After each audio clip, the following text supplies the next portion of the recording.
So kemudian soalan Anwar, kenapa projek terbengkalai? Najib bagi 7 poin kenapa dan siapa penyebab projek LCS terbengkalai. Dia bagi 7 poin. Tapi sebenarnya saya dah baca 7 ni, dia sebenarnya 1 poin je.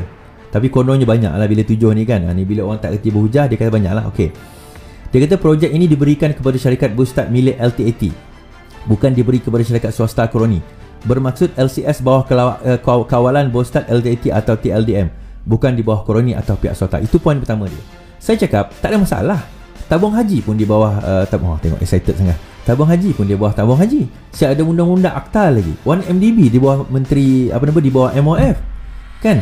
Tabung haji LTAT itu sendiri 550 juta. LTAT itu tabung apa? Tabung kerajaan. Itu bukan isu dia. Ni tak menjawab hujah langsung. Dia kata 7 poin yang sangat baguslah 7 poin ni. Poin pertama tu pun dah boleh digelak lah. Tapi tak apalah. Kita teruskan poin kedua. Dia kata pada tahun 2017 Bustad turut diberi kontak untuk membina 4 buah kapal Littoral Mission Ship. Dia kata LMS. Itu kapal kelas keris bersama syarikat China yang berjaya diselesaikan dan diserahkan kepada tentera laut. Malah keuntungannya telah dimasukkan ke dalam ATAT. Itu menunjukkan BN telah sempurna tugas. Itu bukan persoalan dia. Kita tak mempersoalkan tentang LMS. Kita pun mempersoalkan tentang LCS. Apa kena-mengena hujah LMS dengan hujah LCS? Yelah, apa isu dia? Kan kita tanya sikit pasal isu LCS yang tak siap. Tiba-tiba kamu buat cerita pasal benda lain. Kenapa tak bawa? Pada tahun 2009 kami telah membawa peluru masuk. Pada tahun 2010 kami telah membawa bom masuk. Apa isu dia? Banyak memang kita tak menafikan banyak pembelian-pembelian daripada Mindef dan sebagainya berjaya. Kita nak tengok yang berjaya itu. Kenapa kita nak tengok yang tak berjaya ni? Kenapa nak cerita pasal benda lain yang tak ada kena-mengena? Poin kedua pun dah out. Okey, poin ketiga. Semasa 22 bulan, dia kata PH mentadbir negara, tiba-tiba PH sengaja buat projek itu, projek LTS dengan menubuhkan PAC. Sengaja menubuhkan PLC. Okey, kita akan tengok sekejap lagi. Dia sengaja ke atau memang ada sebab kenapa kita sembuhkan PAC? Jawatan kuasa kira-kira. Bagi projek ini dipengurusikan oleh Wong Kah Woh, iaitu ahli parlimen yang juga ketua DAP. Dia sudah main resis dah. Biasalah tuan-tuan, apa-apa hal DAP kan. Dia nak tunjuk ini DAP ni. Apa kaitan kalau dia DAP ke, dia Cina ke, dia bukan Islam ke dengan isu LCS ni? Apa kaitan dia? Ini hujah ketiga dia ke laut. Tapi tak apa, tanpa menyebut Najib maupun Zahid untuk tampil memberi keterangan. Ini satu banggang ni. Saya tak tahu dia baca ke tidak laporan PAC sepanjang 200 muka surat ni, di mana Zahid selaku menteri pada waktu itu Menteri Pertahanan dipanggil untuk memberi keterangan. So hujah yang poin nombor 3 dia pun ke laut. Okay, kita tengok hujah kononnya hebat. Hujah keempat dia. Tiba-tiba PH bertindak menukar pengurusi LTAT, pengurusi serta bos Bustad dan parlimen tentera ketika projek LTS masih beroperasi hingga projek telah siap pada tahap 60% dan bukan 78% mengikut kontrak. Itu dinyatakan sendiri oleh Mak Sabu selaku Menteri Pertahanan ketika itu. So apa isu dia? Kalau ditukar pun pengurusi LTAT, itu apa isu dia? Apa kaitan?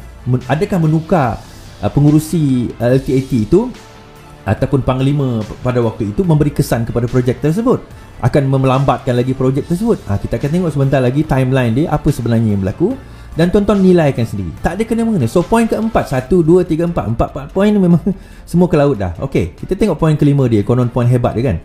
Mak Sabu dan PH mengambil tindakan drastik menghentikan projek LTS, iaitu dibekukan pada tahun 2019 untuk siasatan kononnya. Najib kata 2018-2019. Okey, kenyataan Mak Sabu dah tulis tadi. Dia kata bahawa PSC diwujudkan dalam pada masa tersebut. Nanti kita akan tengok sebenarnya tak ada pun pemberhentian atau pembekuan kepada projek-projek di bawah LCS ini. Tidak ada.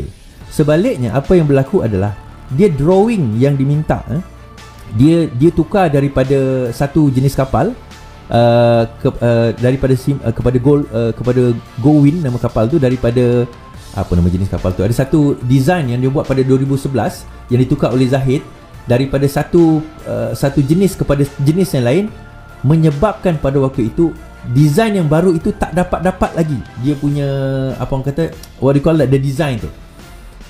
Dia tak dapat. Dia tak ada dia ditukar daripada kelas apa nama itu Sigma, kelas Sigma kepada kelas Gowin. Asalnya TLDM mencadangkan nak supaya kapal baru ini menggunakan kelas Sigma, iaitu sejenis desain kapal Sigma dipanggil. Tonton Google lah. Yang dalam saya punya gambar ni kot, saya Sigma.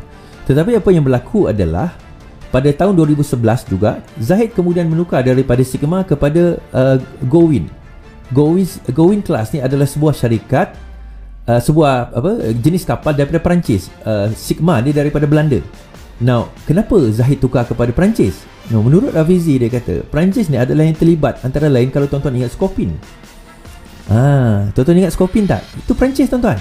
Ada skandal dekat situ. Okey, tak apalah. So akhirnya yang keenam dia kata menghentikan. Yang kelima, poin kelima, Mak Sabu menghentikan. Projek itu tidak pernah dihentikan. Sebaliknya PAC dibuat tanpa perlu menghentikan projek tersebut. Okey, kita terus nombor 6.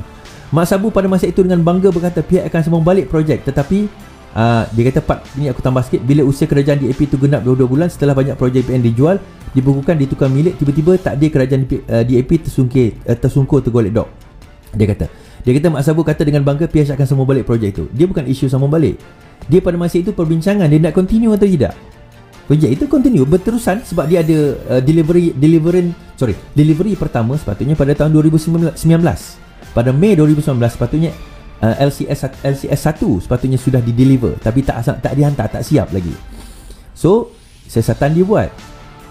Yang lain 2, 3, 4 tak siap sehingga 2023. Yang lain boleh teruskan. So isu dia sekarang ini tak ada siapa yang menghentikan yang kita cerita LCS 1 tu, dan kemudian ada perbincangan sebab ada dana yang 1 bilion tiba-tiba hilang, double claim, aset yang tak digunakan. Itu benda-benda macam tu kita akan tengok. Kemudian ketujuh, yang ketujuh lagi tak relevan. Kemudian pandemik menimpa pada tahun 2021, projek hanya dibina sambung pada April 2020 oleh kerajaan hari ini, dia kata. Okeylah, tak apa, tapi yang kerajaan 2020 tu kan kerajaan yang sekarang ini. Kan kerajaan sekarang ini yang tak sambung. So isu dia apa sebenarnya dia nak bawa kat sini. Tetapi adakah itu salah kerajaan Pakatan Harapan, tuan-tuan? Kita akan tengok. Kemudian dia tembung, dia kata nampak Najib telah beri fakta jelas siapa punca sebenar yang menyebabkan projek LCS. 7 poin tadi dia cuma kata bahawa punca kapal itu gagal, lambat sebab Pakatan Harapan menghentikannya pada tahun 2019. Itu je. Itu poin dia. Okey, projek ini dianugerahkan pada 2013. 10 tahun 2023 sepatutnya siap. Tuan-tuan, siapa Perdana Menteri 2013 sampai 2018? 5 tahun. Tiba-tiba kerajaan 18, memang kerajaan itu meneruskan sehingga 2019. 18 dia terus tau. 19 tu bila dia dapati tak ada apa nak penghantaran tu tak berlaku, tuan-tuan. Bila penghantaran tu tak berlaku, sebagai kerajaan baru yang berintegriti, kena siasat lah. Takkan kita nak continue juga. Kita kena tanyalah kenapa pula ni. 5 tahun kita bagi projek, 2-3 tahun lagi sepatutnya 6 tahun masa tu. 19 tu dah kira dah masuk tahun ke-6. Dan sepatutnya LCS 1 dah dihantar, kapal pertama dah siap. Tak siap-siap. Hanya pada masa itu lebih kurang 40% kapal tu siap. Jadi kita banyak persoalan. Kalau saya sebagai orang corporate pun saya banyak persoalan. Kita dan kerajaan dah bayar 6 bilion pada waktu tu tau. Sedangkan projek bernilai 9 bilion. Bagaimana 6 kapal bernilai 9 bilion tak ada satu pun siap, kerajaan dah bayar 6 bilion. Tuan-tuan tanya, jawab soalan ni. Tiba-tiba bila kita hentikan sebab nak buat siasatan, kita pula salah. Alright, kemudian dia tulis kat sini, iaitu Mak Sabu perlu dan Wah Kahwah, iaitu ahli parlimen DAP yang juga ketua pemuda DAP, yang sepatutnya diheret menjawab apa sebenarnya mereka buat sampai bertindak membeku dan menukar struktur projek LCS yang penting untuk pertahanan negara. Apa yang kita tukar? Tak ada apa tukar pun. Kita tengok sekarang lepas ni siapa yang sebenarnya menukar benda ni. Kalau bukan dia sebut tentang DAP tadilah, dia saja dia nak sebut DAP, kononnya DAP. Kalau bukan tangan-tangan gatal ini buat kerja bebal, projek ini sepatutnya telah siap sepenuhnya seperti dah jadual pada 2023. Pembetulan, projek ini sepatutnya 2022 dia tulis. Tak, jadualnya 2023. Tidak ada extension. Sebenarnya projek ini tetap jalan. Walaupun dia minta extension tu sekarang sebab COVID-19, tak ada COVID, tuan-tuan. Kemudian dia kata jangan lupa, dia tulislah projek ni dihentikan, projek ni tak ada kena-mengena. Hujah ni tak ada yang menjawab pun pasal projek LCS ni. Hujah dia satu je, dia kata bahawa 2019 dihentikan oleh Pakatan Harapan, therefore menunjukkan projek ini gagal. Okay, kita akan tengok. Dia kata ini membuktikan LCS terbengkalai bukan kerana DBN tapi kerana kebebalan kerajaan DAP mentadbir negara yang tidak tahu membezakan antara perangan tanggungjawab menjadi kerajaan dengan politik hingga abai tanggungjawab. 7 poin dihuraikan Najib jelas membuktikan sebenarnya apa saja dalam tangan DAP semua jadi tikus membaiki labu. Ditulis macam tu. Maksudnya ni semua tak ada salah ni. 5 tahun kapal tu daripada 2013, 14, 13, 14, 15, 16, 17, 18, tuan-tuan. 18, 6 tahun masuk 19 tahun ke-7. Kapal yang sepatutnya 7 tahun tu dah siap yang pertama, tak siap-siap, tak sampai 50% siap, bayar dah 6 bilion. Tiba-tiba Pakatan Harapan yang tanya kenapa tak siap, dia pula salah. Banggang. Kan? Alright, yang ni tak penting sangat. Dia kata ini dia cerita pasal 10. Ni kita akan cerita jugalah. Ini tak penting sangat. Okay, ini saya dah jawab semua. Okay.